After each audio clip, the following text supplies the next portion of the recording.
I will be with you again. I will teach you to ride your first bike, build your first sandbox, watch you play sports, and see you have kids also.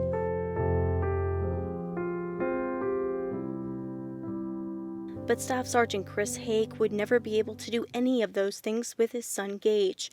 Hake was killed in an EFP blast in Baghdad, Iraq on March 23, 2008, leaving behind his wife Kelly and son Gage. Casualty assistance officers brought that horrible news to Kelly's door. The door the first time, I kind of knew that they were there, but I wasn't really thinking. I was still halfway asleep. So I shut the door and said no. And then they knocked again, and I was like, nope, not today.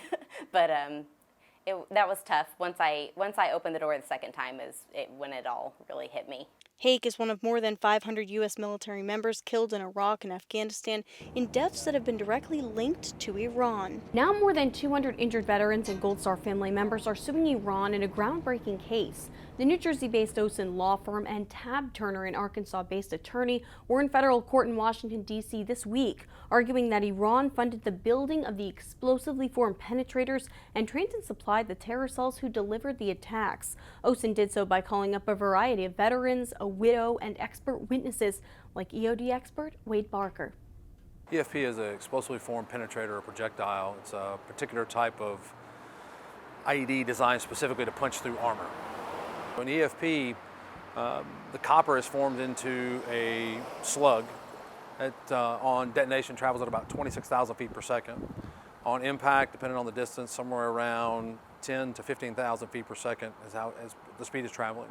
Army veteran Christopher Levi, a former specialist, still bears the evidence of the EFP's power and intense heat. You see a hole here? Yeah. This is an exit wound, and this is the entrance room. And I had a hand mic, like a old Holmes hand phone receiver, and was communicating with the driver and the gunner and surveying the area and keeping contact with the other trucks. When the EFP came through, it came right across my lap and took my legs.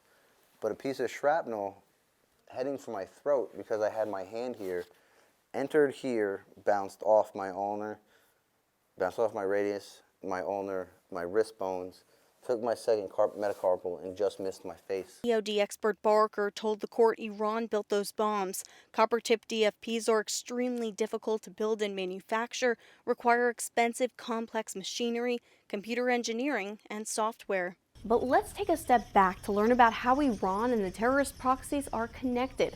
Dr. Matthew Levitt, expert witness, is the director of the Counterterrorism Intelligence Program at the Washington Institute for Near East Policy.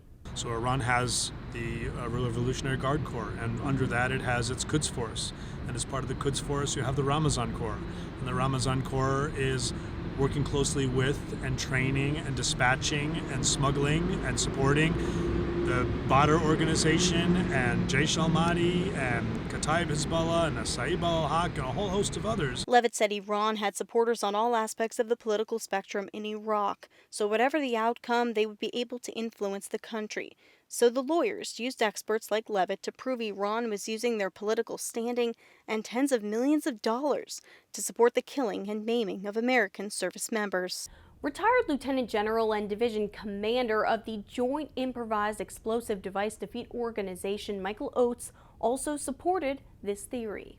And so the Lebanese Hezbollah was directly involved at the behest of the IRGC Quds Force to develop terrorist groups within Iraq to kill coalition forces. To kill soldiers like Trisha English's husband, Sean, on December 3, 2006, the father of 3 boys.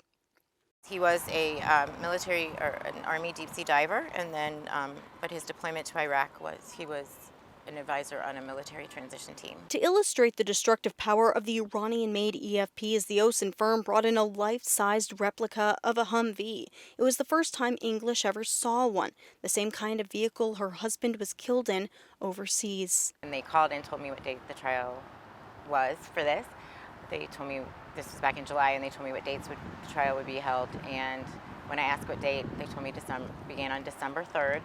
And so I didn't think I had much of a choice because today is the 12th anniversary of the day my husband was killed. I see this as having a huge impact on our relationship with Iran, who supplied these devices. They were too chicken to fight us force on force, so they lied to our face and shot us in the back of the head. Iran's actions, witnesses argued, left scores of veterans like David Haynes to deal with a lifetime of injuries and complications. He said he'd never seen anybody with so many holes in them and that I looked like Swiss cheese. There is going to be a great satisfaction in seeing some truth come out about some of the people that were actors in this war. The federal judge is expected to issue an opinion about the trial in the coming months. If she finds Iran liable, then the process will begin to determine if the plaintiffs will be able to receive some money damages from the U.S. Victims of State-Sponsored Terrorism Fund. But for now, for Gold Star families like Kelly Hake, her husband lives on in her son Gage, who is the mirror image of his father. Yes, so Chris was a class clown. I mean, anybody that you ask, he was doing something to make someone laugh at all times. So I've realized that with Gage, he does the same thing. Like, he wants to make everyone smile and everyone laugh all the time. He's just like his dad.